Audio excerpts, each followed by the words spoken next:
Good morning, Britain halted for urgent EU alert in major blow to Keir Starmer. Good morning, Britain delivered some catastrophic news for Britain after the latest update from the EU. Good morning, Britain provided a huge update in the latest blow to Sir Keir Starmer on Wednesday morning. It comes as union leaders say that plans by the EU to hit the UK steel industry with import tariffs of 50% could have a catastrophic impact on the nation.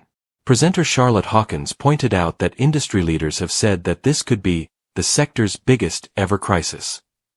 Reporter Nitya Rajan agreed, as she said that this will disproportionately damage the whole industry. She added that the announcement comes as the backdrop of Trump's tariffs. The news correspondent said that the latest update is causing real concern for British jobs. The ITV program then shared a statement from the community union, which stated that the new measures proposed by the EU represent an existential threat to the steel industry. They added, Europe is by far the largest destination for UK steel exports, and losing access to this market would have a catastrophic impact on British jobs.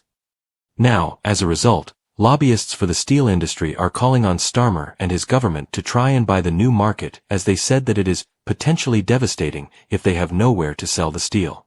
They are also calling for the government to call for preferential treatment for the UK, but Starmer has not given details on what the negotiations will lead to, despite saying that they are in talks with the EU. He is keeping the details of those talks close to his chest. Fans of the ITV show were less than impressed, and many had little hope in the UK Prime Minister making matters any better. Posting to X/Twitter, one viewer wrote, "Will this see Starmer riding off into the sunset to save the day? Call me a cynic, but sounds more like the start of another dodgy deal." Another sarcastically penned, "Starmer's great EU reset is going exactly as planned," while a third mimicked the tone, writing, "Ladies and gentlemen, the Labour Party." One more added an eye-roll emoji to their post as they said, "Tell Starmer, he would have probably given the steel contracts to the French anyway."